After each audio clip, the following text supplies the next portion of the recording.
Hari ini kita coba akan membahas ya tentang fondasi perlindungan digital. Ya, ini topik keamanan sistem operasi yang akan kita bahas hari ini. Nah, dalam fondasi perlindungan digital ini adalah berkaitan dengan bagaimana sistem operasi itu dirancang, ya, dan dikonfigurasi untuk melindungi aset digital yang terus-menerus ya diancam dari serangan cyber sesuai dengan perkembangan teknologi yang ada saat ini. Nah, perancangan ini dimulai dari arsitektur kernel ya. Jadi di dalam sistem operasi itu kita akan mengenal apa itu kernel ya dan bagaimana mekanisme perlindungannya. Dalam perkembangan selanjutnya, keamanan sistem operasi adalah hal yang paling penting ya, yang paling fundamental dalam ekosistem keamanan cyber. Biasanya seorang peretas ya dia akan berusaha untuk dapat menguasai sistem operasi. Sistem operasi yang digunakan oleh server tentunya. Nah, sistem operasi yang digunakan oleh server itu bisa berupa Microsoft Windows ya. Tapi Microsoft Windows ini tidak lazim ya, tidak umum digunakan sebagai sistem operasi sebuah server. Kebanyakan server itu dirancang menggunakan sistem operasi Linux ya, Linux base.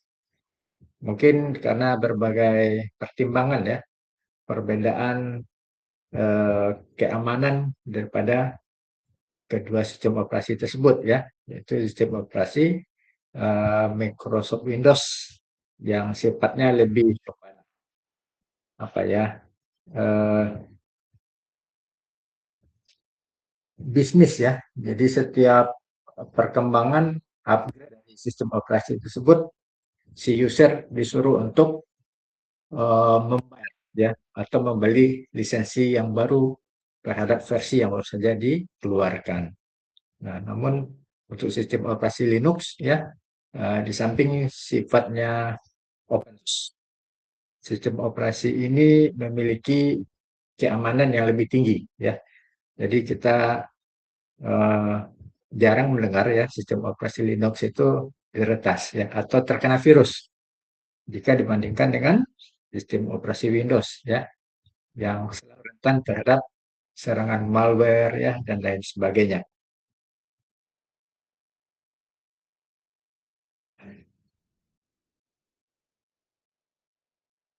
Nah, di dalam arsitektur keamanan sistem operasi ya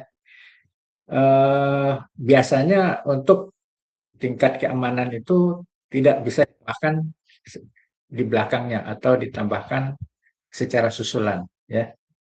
Nah, karena sistem operasi ini dia harus dirancang terlebih dahulu ya, sebab sistem operasi itu adalah dasar dari semua pengoperasian yang ada di dalam sistem ya. Apakah itu aplikasi ya, terus apakah itu peripheral ya, perangkat-perangkat lainnya. Nah, itu semuanya nanti akan terhubung pada sebuah sistem operasi. Jadi sistem operasi itu yang terlebih dahulu dipikirkan dan dirancang oleh seorang admin ya, admin jaringan. Nah, eh, di dalam materi ini akan dieksplorasi ya bagaimana prinsip-prinsip keamanan tertanam di dalam lapisan terdalam ya dalam sistem operasi. Jadi dia tidak berada di lapisan atas ya atau lapisan aplikasi, tapi dia berada di lapisan yang paling bawah ya di dalam sebuah sistem operasi. Nah, di sini juga akan kita mencoba memahami ya lapisan keamanan operating system ya dari segi hardware hingga aplikasi pengguna. Selanjutnya arsitektur kernel yang aman ya. Ada yang disebut dengan model monolitik, microkernel dan exokernel. Selanjutnya adalah studi kasus Unix atau Linux ya. Nah, ini terkait dengan apa itu UID ya, GID dan bit proteksi. Nah, Eh, kita coba membahas tentang lapisan keamanan dalam sebuah sistem operasi, ya. Nah, tentunya di dalam sistem operasi, ya, yang makin lama semakin modern, semakin maju. Nah, tentunya dia harus mengimplementasikan sistem keamanan, ya, melalui mekanisme yang berlapis, sehingga akan mempersulit, ya, usaha-usaha jahat untuk melakukan penyadapan, ya, modifikasi data, ya, dan lain sebagainya. Tentunya untuk setiap lapisan itu dia akan memberikan perlindungan tambahan, ya, dan juga akan memberikan batas-batas akses, ya, yang sangat ketat bagi para user, group, dan lain sebagainya. Nah, yang pertama adalah hardware protection, ya. Hardware protection ini disediakan langsung oleh CPU, ya. Jadi CPU itu dia sudah default, ya, mekanismenya sudah ada, ya. Nah, di situ ada modus proteksi, ya. Terus ada segmentasi memori pada CPU dan juga ada unit manajemen memori atau disingkat dengan MMU. Nah, tujuannya adalah mencegah akses tidak sah pada tingkat perangkat keras, ya. Jadi tidak semua orang bisa mengakses, ya, tingkat security, ya, daripada sebuah perangkat keras. Yang kedua adalah kernel mode, ya, versus user mode. Nah, di mana sebuah kernel itu dia akan beroperasi pada ring 0, ya, atau ring paling bawah, sehingga dia memiliki privilege yang penuh, ya. Nah, sementara aplikasi pengguna, ya, atau aplikasi yang digunakan oleh para user itu berjalan di ring 3, tentunya dengan akses yang terbatas. Nah, pemisahan ini adalah untuk mencegah aplikasi memodifikasi struktur sistem kritis, ya. Jadi kalau dia diletakkan pada ring yang sama, nanti akan dikhawatirkan dia dapat melakukan modifikasi, ya, struktur-struktur yang sangat penting yang sudah ada. Nah, jika struktur kritis ini dimodifikasi atau diubah atau diedit, ya, oleh sebuah aplikasi, nah tentunya ini akan sangat membahayakan bagi sistem operasi. Nah, yang ketiga adanya sistem calls, ya. Nah, sistem calls ini adalah uh, antarmuka, ya, atau interface terstruktur dan aman bagi aplikasi untuk meminta layanan dari kernel, ya. Jadi setiap permintaan layanan dari kernel itu menggunakan sistem call, ya, atau sistem panggilan, ya. Jadi layanan itu dipanggil oleh sebuah sistem. Setiap sistem call divalidasi dan diverifikasi sebelum dieksekusi, ya. Jadi tidak semua permintaan melalui sistem call langsung di approve, ya, tanpa melalui verifikasi, ya. Nah, jadi seluruh request, ya, untuk penggunaan aplikasi melalui sistem call itu harus divalidasi dulu kebenarannya dan diverifikasi, ya, sebelum melakukan eksekusi. Tujuannya adalah untuk mencegah penyalahgunaan. Nah, ini ada 3 lapisan, ya, dalam sistem operasi. Ada hardware protection, ya, ada proteksi secara hardware, ada kernel mode, ya, dan user mode. Terus yang ketiga adanya sistem call.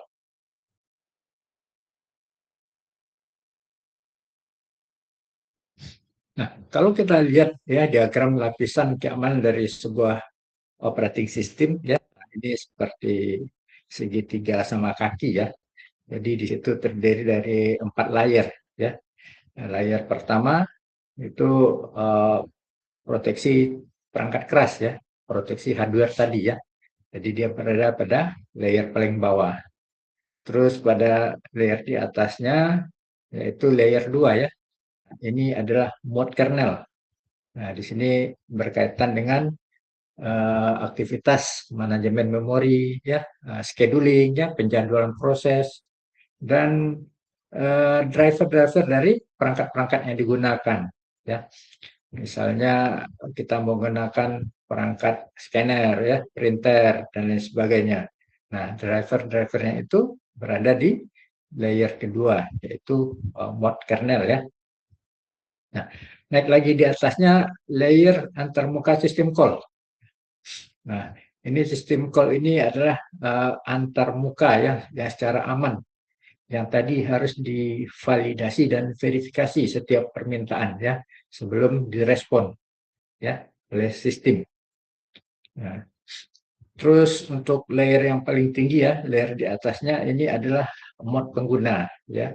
Ini berkaitan dengan aplikasi dan proses-proses yang dilakukan oleh pengguna ya. Jadi aplikasi ini kebanyakan ya sebelum dia meminta akses ke dalam sistem operasi ya, dia harus diverifikasi dulu oleh layanan sistem call ya. Nah, tujuannya untuk mencegah penyalahgunaan. Nah, di sini dapat kita lihat bahwa sistem call itu akan bertindak sebagai pintu gerbang terkontrol ya. Jadi semacam security gate ya. Jadi setiap aktivitas yang keluar dan masuk ya, setiap record dan tindakan-tindakan yang akan terjadi itu harus melalui pintu gerbang terkontrol yaitu sistem call. Nah, satu-satunya jalur legal bagi proses pengguna untuk mengakses sumber daya kernel tanpa melanggar batas privilege ya. Jadi dia boleh mengakses ya resources sumber daya yang ada di dalam sistem operasi, tapi dia tidak melanggar batas-batas apa privilege ya keutamaan yang dimilikinya.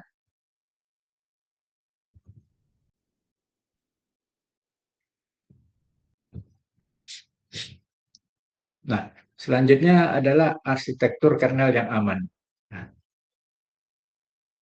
tentunya untuk perancangan ya sebuah kernel akan mempengaruhi postur keamanan dari sebuah sistem operasi. Jadi di sini ada 3 paradigma utama ya antara kinerja dan isolasi keamanannya. Yang pertama itu ada kernel monolitik, ada microkernel dan exokernel. Pada kernel monolitik, semua layanan operating system berjalan dalam satu ruang alamat kernel. Ya. Menawarkan kinerja yang tinggi karena komunikasinya terjadi secara langsung. Ya. Namun satu kerentanan dapat membahayakan seluruh sistem yang digunakan oleh Linux. Ya. Jadi dia memiliki kinerja yang tinggi ya karena dia berkomunikasi secara direct, tapi eh, kernel monolitik ini dia sangat rentan ya terhadap eh, penyalahgunaan ya. Dan jika salah satu eh, terimbas oleh sebuah kegiatan-kegiatan yang bersifat peretasan ya, nah ini akan membahayakan seluruh sistem yang ada. Selanjutnya microkernel ya. Dia fungsinya paling esensial ya karena di sini ada aktivitas manajemen memori ya, pengalokasian memori, penjadwalan ya, terus IPC. Nah, semuanya yang berjalan di atas kernel.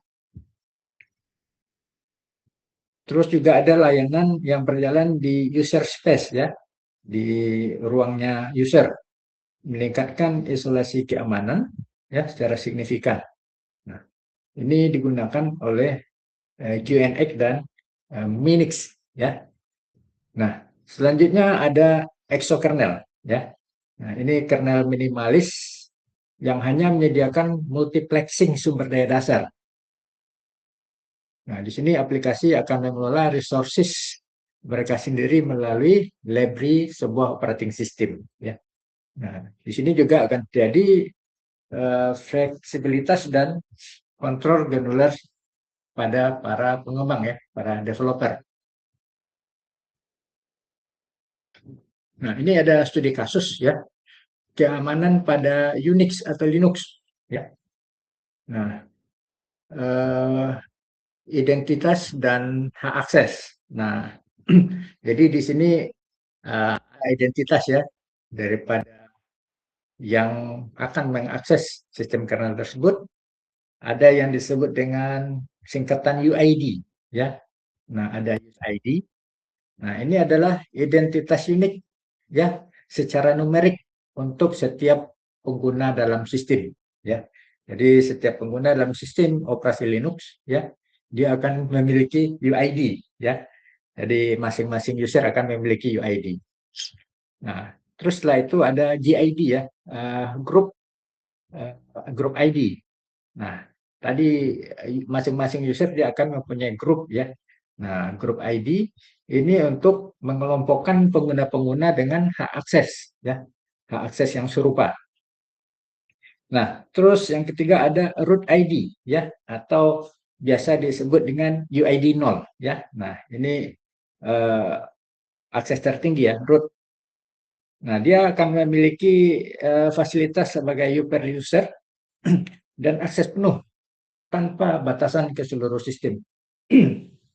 Jadi root ini dia menguasai seluruh aktivitas, ya, di dalam sistem operasi.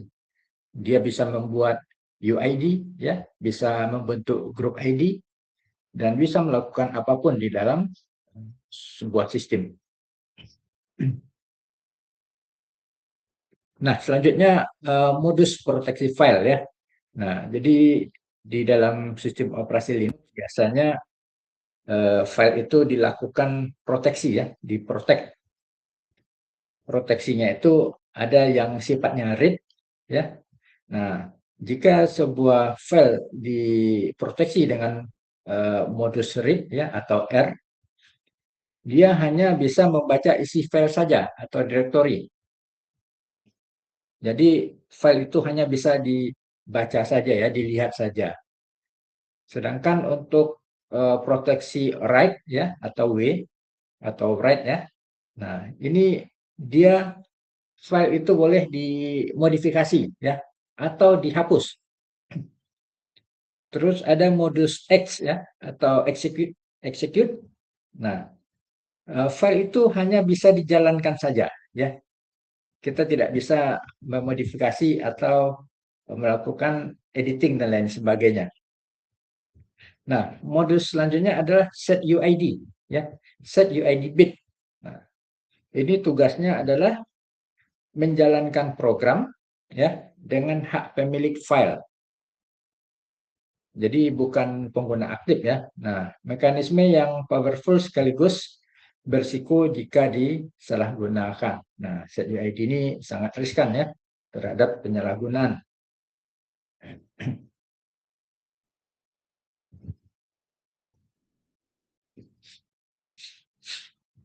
Nah, selanjutnya kita masuk kepada mekanisme perlindungan, ya. Eh, Mekanisme perlindungan adalah implementasi teknis dari kebijakan keamanan, ya. Jadi kita tadi sudah merancang, ya, bagaimana untuk membuat sebuah sistem keamanan, ya. Nah, tentunya sistem tersebut perlu diimplementasikan, ya, melalui sebuah mekanisme-mekanisme. Sistem operasi menggunakan berbagai teknik untuk memastikan sumber daya, ya. Sumber daya itu bisa bentuknya memori, ya, bisa dalam bentuk file, ya, proses dan lain sebagainya. Namun hanya dapat diakses oleh entitas yang berhak saja, ya, yang mempunyai hak akses, ya. Tentunya pada waktu yang tepat dan dengan cara yang diizinkan, ya. Nah, tadi akan harus diverifikasi dan divalidasi dulu, ya. Nah, dalam mekanisme perlindungan itu ada tiga hal yang perlu dilindungi, ya. Pertama adalah perlindungan memori. Nah, di memori ini ada yang disebut dengan virtual memory, ya. Terus ada paging dan ada segmentasi, ya. Kalau nggak salah di mata kuliah sistem operasi, ya, hal-hal terkait dengan paging, segmentasi, virtual memory ini sudah diajarkan, ya. Terus perlindungan terhadap file dan objek, ya. Nah, ini ada yang disebut dengan istilah ACL, ya. Ada capabilities dan enkripsi daripada sebuah file system, ya. Nah, ini tentunya perlindungan yang agak lebih baik, ya, karena file-file tersebut dienkripsi atau disandikan ya dari plain text menjadi hypertext ya, dari hal-hal yang bisa dibaca dengan bahasa manusia menjadi kode-kode ya yang tidak bisa dimengerti. Nah, mekanisme yang ketiga adalah perlindungan proses ya dan IPC. Nah, di sini adalah terkait dengan isolasi proses dan keamanan komunikasi.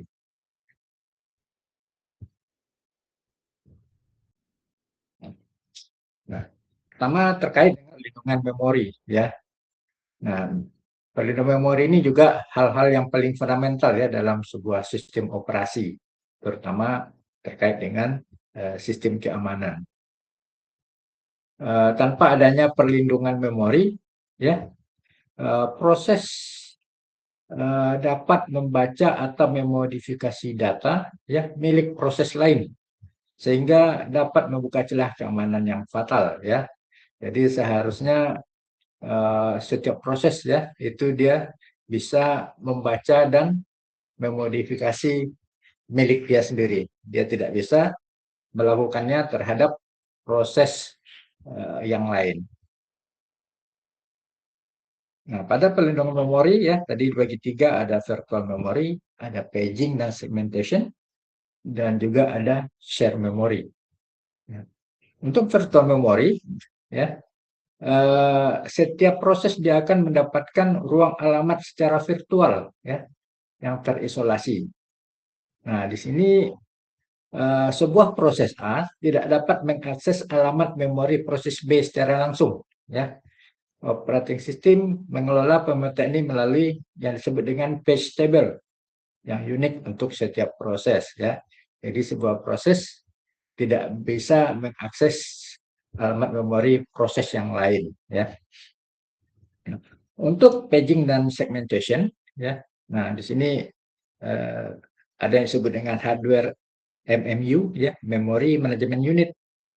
Nah, ini tugasnya adalah memetakan alamat virtual ke fisik ya, yang tadinya alamatnya sifatnya virtual itu dipetakan menjadi alamat fisik ya, dan menerapkan kontrol akses per halaman. Jadi kontrol akses itu dilakukan per halaman atau per page ya, atau segmen per segmen. Di sini ada yang disebut dengan istilah flag ya. Nah, flag di dalam memori itu ada yang sifatnya read ya, ada yang only read only ya, hanya dibaca saja tapi tidak bisa di-execute. Nah, misalnya analoginya ya, ini seperti sebuah AC ya. Nah, di mana kita bisa melihat barang-barang yang berada di dalam etalase ya, tapi kita tidak bisa menyentuhnya atau menggunakannya. Nah, ini untuk flag seperti read only ya, hanya bisa dibaca saja. Dia tidak bisa melakukan modifikasi, bahkan melakukan eksekusi atau menjalankannya. Nah, tujuannya adalah untuk mencegah eksekusi kode-kode berbahaya. Nah, ini kalau di perusahaan besar ya, sering diterapkan bahwasanya untuk sebuah sistem komputer yang digunakan oleh pegawainya ya, atau user perusahaan tersebut. Nah, itu perusahaan tidak dibenarkan untuk memplug-inkan sebuah flash disk ya, atau mencolokkan sebuah flash disknya kepada sebuah sistem komputer. Nah, karena dikhawatirkan flash disk itu mengandung virus ya, atau malware ya, atau ada software-software jahat ya, yang pada saat dicolokin ke USB komputer secara otomatis akan terinstal ya di dalam sistem tersebut. Nah, itu akan sangat berbahaya. Nah, perlindungan memori yang ketiga yaitu ada yang disebut dengan istilah share memory ya. Ini berbagi memori ya. Meski proses-proses dapat berbagi segmen memori untuk komunikasi yang efisien, tentunya mekanisme ini memerlukan sebuah kontrol akses yang ketat ya, melalui ada yang disebut dengan istilah semafor ya, atau mutex Nah, tujuannya untuk mencegah terjadinya race condition dan penyalahgunaan data bersama. Jadi ada 3 pelindungan memori ya, virtual memory, paging dan segmentasi, dan juga shared memory. Nah, secara diagram virtual memory mapping itu dimulai dari ruang virtual memory ya, ke dalam bentuk page table, terus selanjutnya menjadi memori fisik. Eh, Mekanisme virtual memory ini akan menciptakan sebuah ilusi memori tadi bagi setiap proses ya. Nah, setelah itu page table akan bertindak sebagai penerjemah yang dikelola oleh kernel itu sendiri. Sedangkan aplikasi hanya melihat ruang alamatnya sendiri dan tidak dapat mengintip milik proses orang lain ya. Bahkan jika keduanya berjalan bersamaan ya. Walaupun mereka berjalan bersamaan tapi dia tidak bisa melihat ya ruang alamat memori yang lain.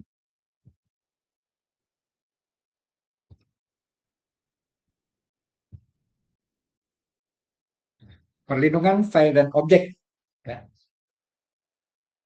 Eh, di dalam sebuah sistem operasi ya atau sistem komputer, nah sistem file atau repository data itu adalah salah satu target dalam penyerangan ya. Mekanisme kontrol akses pada level file dan objek memastikan data sensitif hanya dapat dibaca, dimodifikasi, atau dieksekusi oleh pihak yang berwenang ya. Jadi tidak semua user dapat mengakses ya semua file yang ada ya, tentunya sesuai dengan level aksesnya ya, apakah user itu hanya sekadar membaca file saja ya, atau dia dibolehkan melakukan modifikasi, atau si user hanya diberikan wewenang untuk hanya mengeksekusi saja. Nah, eh, di sini ada yang disebut dengan ACL ya, Access Control List. Nah, ini ASL ini akan memberikan kontrol ya melebihi model unik tradisional. Di sini setiap file memiliki daftar eksplisit yang menyebut siapa ya atau pengguna atau grup spesifiknya dan apa yang boleh mereka lakukan ya. Nah, di sini diberikan sebuah contoh ya, Alice ya.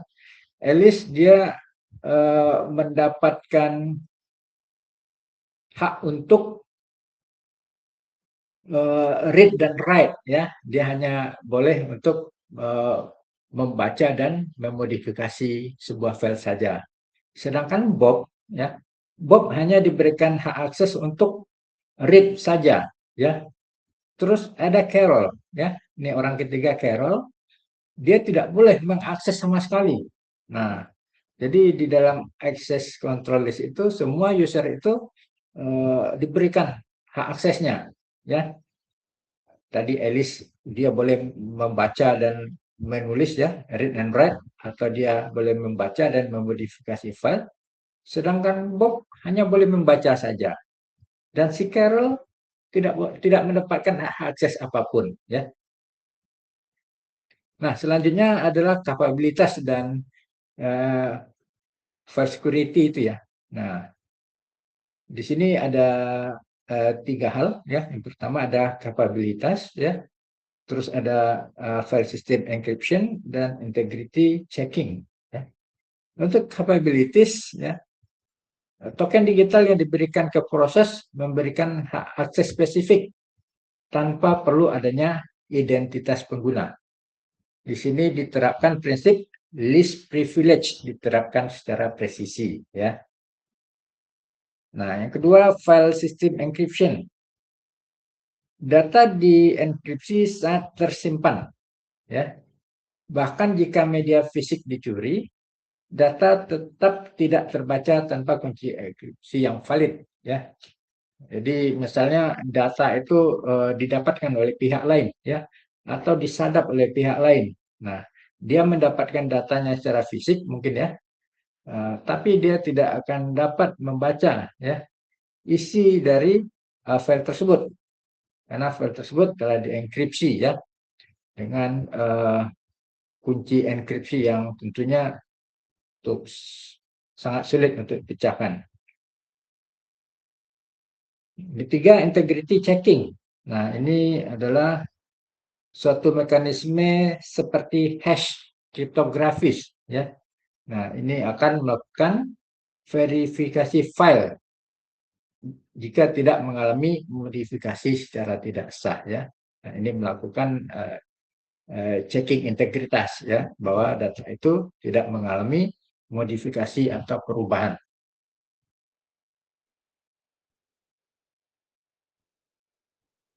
Nah, visualisasi access control list ya.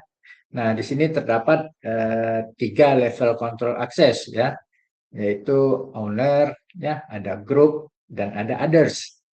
Nah, ini tentunya ada di dalam model sistem operasi Unix ya, Unix dasar. Terus memiliki 12 permission bits ya. Nah, nanti akan ada kombinasi RWX ya, RWX tadi read, write dan execute. R itu singkatan dari read, W untuk write ya, X adalah execute ya, eksekusi. Nah, dia akan memiliki 3 identitas ya. Nah, jadi jika dikonfigurasikan akan memiliki konfigurasi sebanyak 4096 ya. Nah, selanjutnya ada entry SL tadi ya. Entry SL itu tidak terhingga jumlahnya ya. SL modern tidak membatasi jumlah aturan per file atau objek ya. Dia sifatnya unlimited, tidak terbatas.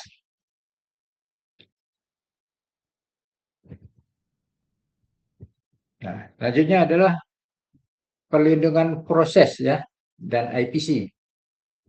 Nah, komunitas antar proses atau IPC adalah kebutuhan fundamental namun sekaligus vektor serangan yang signifikan ya. Nah, kernel harus memastikan bahwa isolasi proses tidak dikompromikan ya melalui saluran komunikasi yang tidak aman. Nah, di sini ada 3 jenis perlindungan ya, yaitu pertama adalah proses isolation, di mana setiap proses yang berjalan dalam sandbox virtual tersendiri. Kernel secara aktif mencegah proses memanipulasi memori, ya, file deskriptor, atau status proses lain. Pelanggaran akan menghasilkan segmentasi fault atau sinyal terminasi paksa ya, atau sinyal terminated secara paksa. Yang kedua, IPC security. Nah, saluran IPC termasuk soket unit ya, message queue, share memory IP dan pipe ya. Nah, kesemua ini diamankan melalui yang disebut dengan autentikasi endpoint ya, dan otoritas berbasis UID atau group ID. Tentunya kernel akan memvalidasi setiap permintaan atau request koneksi antar proses ya, sebelum saluran tersebut dibuka. Nah, selanjutnya adalah namespace and containers ya. Nah, ini adalah sebuah teknologi modern ya, seperti Linux namespaces dan cgroup yang membawa isolasi proses ke tingkat berikutnya.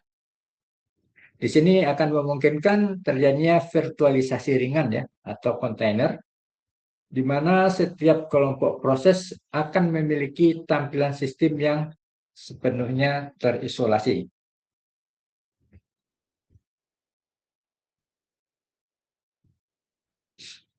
Selanjutnya adalah secure kernel ya. Nah, apa itu kernel? Ya. Nah, kernel adalah komponen yang paling istimewa dan paling kritis dalam sebuah sistem operasi. Nah, kompromi pada kernel ya berarti penyerang mendapatkan kendali absolut atas seluruh sistem ya. Jika kernel ini dikuasai oleh para penyerang ya, para peretas, maka berarti dia akan menguasai seluruh sistem tersebut. Setiap proses, setiap data, setiap komunikasi ya. Menjaga integritas kernel adalah prioritas keamanan yang paling tertinggi atau yang paling utama, ya. Karena jika kernel ini bisa dikuasai oleh pihak-pihak yang tidak diinginkan, tentunya hal ini akan sangat berbahaya karena semua kendali sistem akan mereka kuasai. Pertama di sini disebutkan ada integritas kernel, ya. Nah, proteksi dari rootkit dan modifikasi yang tidak sah, ya. Jadi dia harus diproteksi, ya, melalui rootkit dan modifikasi yang tidak sah. Autentikasi pengguna, ya. Jadi verifikasi identitas dan manajemen sesi. Jadi setiap user, ya, atau setiap UID, user ID tadi itu harus dilakukan verifikasi, ya. Dan dilakukan pengelolaan sesi, ya, manajemen sesi. Nah, untuk secure kernel yang ketiga, ya, yaitu dengan melakukan audit dan logging. Di sini seluruh jejak aktivitas dari user ID, group ID dan lain sebagainya itu akan direcord, ya, akan direkam dan akan ditentukan, ya, dideteksi dan dianalisis, ya, untuk uh, memastikan bahwa sistem itu aman, bisa dilakukan dengan cara forensik, ya.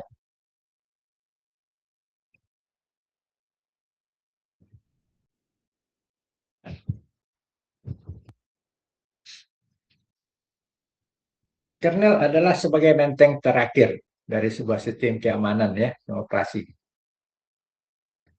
Kernel itu dapat divisualisasikan sebagai benteng inti dalam sebuah sistem operasi, ya. Nah, untuk benteng sebuah operasi itu, ya, di dalamnya termasuk adanya lapisan pertahanan luar, ya, di luar kernel, misalnya firewall, ya, ada antivirus, ya, terus ada aplikasi untuk melakukan enkripsi, ya. Bergantung pada asumsi bahwa kernel itu sendiri masih terpercaya dan belum dikompromikan. Jika sebuah kernel jatuh ke tangan orang lain, ya, semua lapisan luar akan kehilangan maknanya, ya.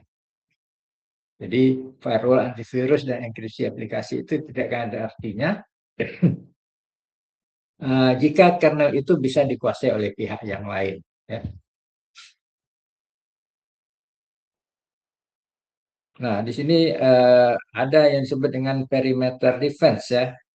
Jadi perimeter pertahanan, ya, yang di bagian luar terdepan itu ada firewall, ya, IDS atau IPS, dan enkripsi jaringan sebagai lini terluar, ya. Ini lapisan luar, lapisan keamanan luar. Terus untuk layer application, ya, aplikasi layer, di situ ada sandboxing, ya, ada code signing, dan privilege separation pada aplikasi. Jadi aplikasinya harus diberikan keistimewaan atau privilege, ya, yang berbeda-beda. Yang ketiga adanya kernel core, ya.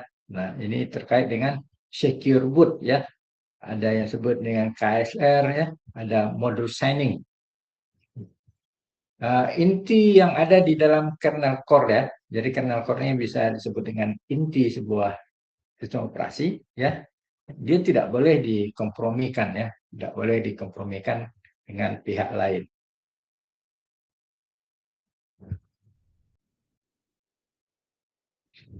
Selanjutnya adalah hal terkait dengan autentikasi pengguna, ya. Jadi user pun perlu diautentikasi. Nah, autentikasi ini adalah gerbang pertama keamanan, ya. Ibaratnya kita mau mengakses sebuah aplikasi, ya, misalnya aplikasi apa ya, Facebook, ya, dan lain sebagainya, medsos. Nah, kita perlu dilakukan autentikasi, ya, dengan memasukkan username dan password. Nah, itu adalah uh, aktivitas sebagai gerbang pertama dalam sebuah sistem keamanan, ya. Nah, autentikasi pengguna bisa dilakukan menggunakan password. Nah, ini umum digunakan, ya, setiap kali kita mengakses, ya, kita harus memasukkan password. Nah, password itu juga bisa berupa biometrik ya. Nah, misalnya di sini kata sandi ya yang ada di hash function menggunakan algoritma kriptografi ya, ada bcrypt ya, ada SH256 ya sebelum disimpan. Nah, sedangkan untuk autentikasi pengguna menggunakan sistem biometrik ya, itu bisa menggunakan sidik jari ya, pengenalan wajah. Nah, semakin populer sebagai faktor autentikasi tambahan.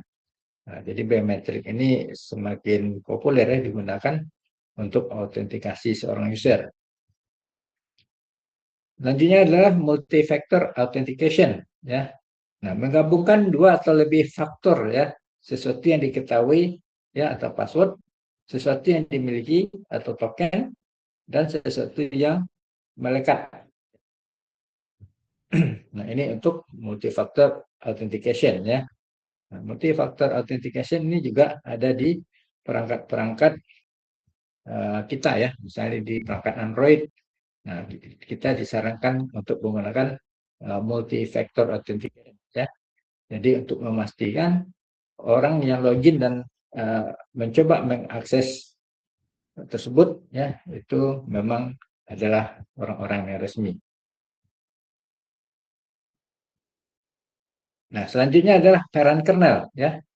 Setelah verifikasi yang dilakukan itu berhasil, kernel akan mengaitkan sesi pengguna dengan UID atau GID yang sesuai ya.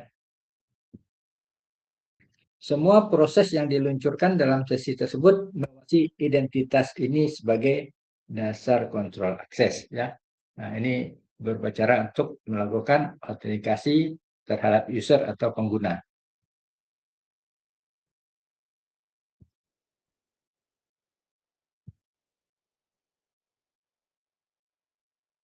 Selanjutnya adalah audit dan logging ya.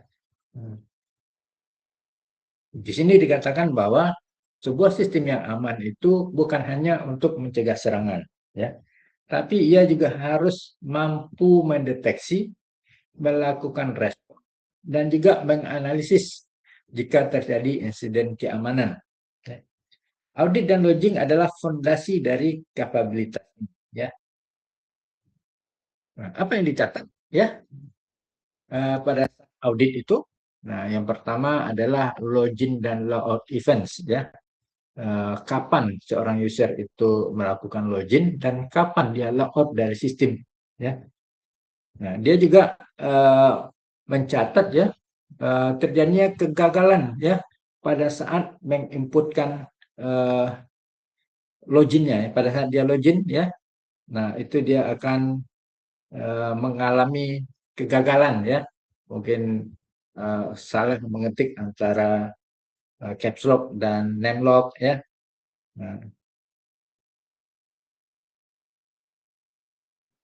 terus yang kedua akses file sensitif ya. Nah, di sini akan diketahui ya siapa yang mengakses dan file apa yang diakses. Nah, itu tercatat di audit ya. Nah, kapan diakses dan dari proses mana dia mengaksesnya.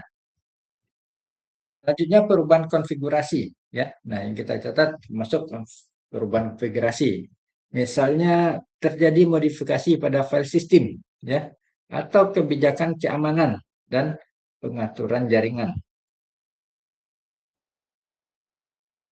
Selanjutnya ada privilege escalation. Nah, ini penggunaan perintah sudo ya, su atau peningkatan hak akses lainnya. Nah, ini adanya di sistem operasi Linux ya.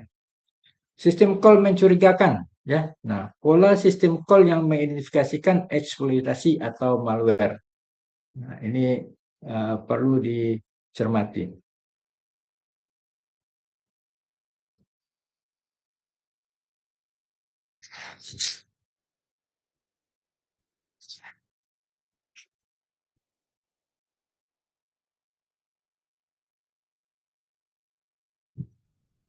Nah, selanjutnya adalah apa manfaat dari dilakukannya audit log itu ya.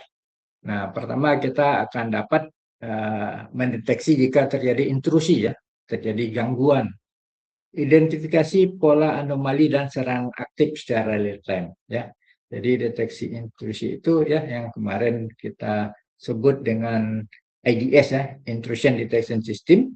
Nah, jadi pada proses ini kita dapat mengidentifikasi ya pola serangan tersebut, ya, jika terjadi anomali keanehan, ya, dan dapat dilakukan secara aktif, ya, dan juga secara real time.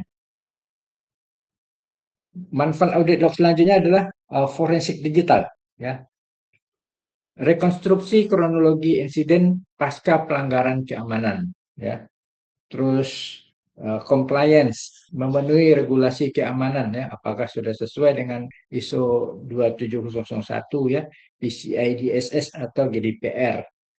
Nah, manfaat yang terakhir adalah threat intelligence, ya, memahami vektor dan titik penyerang dari data historis.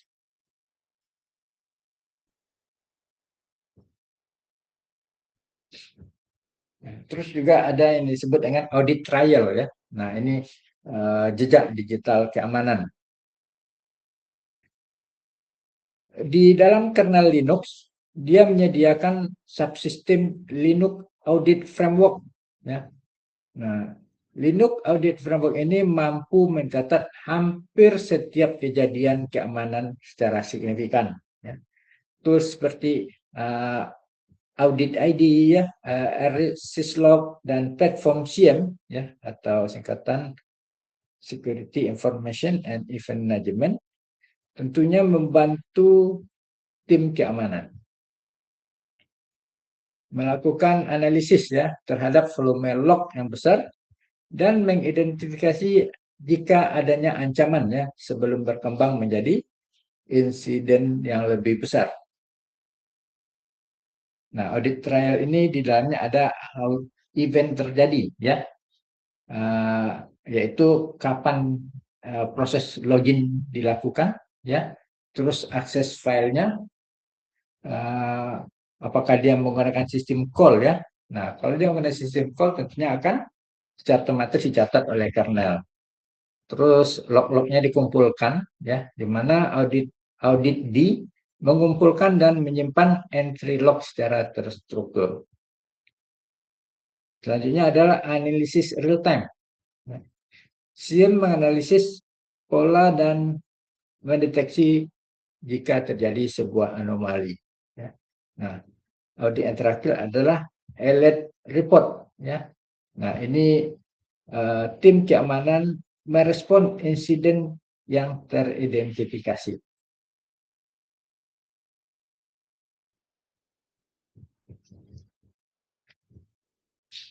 Nah, selanjutnya kesimpulan, ya, keamanan operating system adalah tanggung jawab bersama, ya.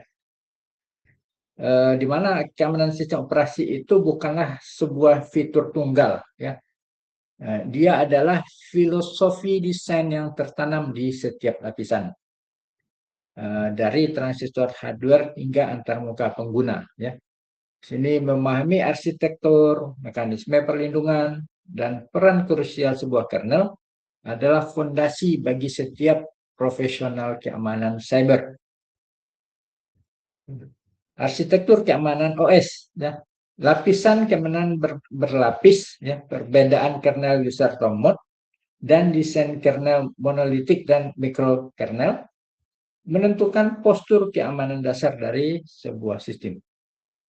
Terus untuk mekanisme perlindungan, ya, di situ ada virtual memory, ya, ACL, capabilities, dan isolasi proses adalah implementasi teknis yang mewujudkan kebijakan keamanan, ya, menjadi perlindungan nyata.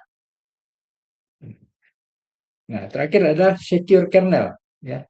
Nah, di sini harus dipastikan integritas kernel, ya.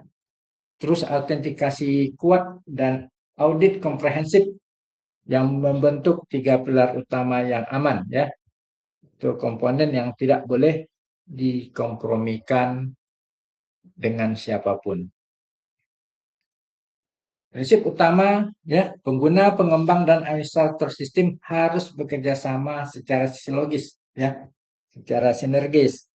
Teknologi terbaik pun tidak akan efektif tanpa kesadaran keamanan, ya. Security awareness dari seluruh pemangku jabatan. Oke, baik adik, saya rasa perkuliahannya sudah ini ya, sudah kita bahas. Apakah ada pertanyaan atau diskusi?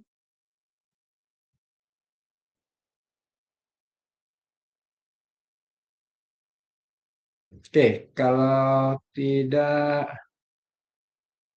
saya mau screenshot dulu ya daftar kehadiran.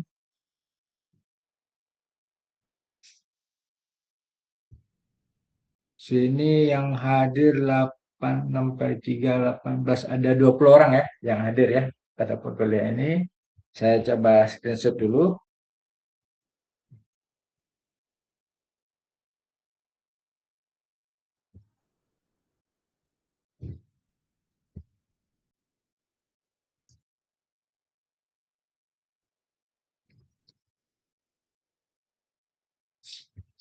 Oke, saya tutup pertemuan hari ini dengan mengucapkan wabillahi taufiq wal hidayah.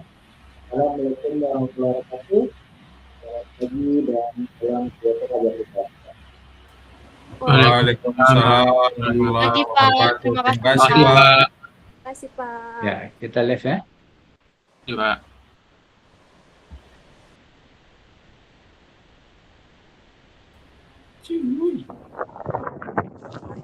Sini dah.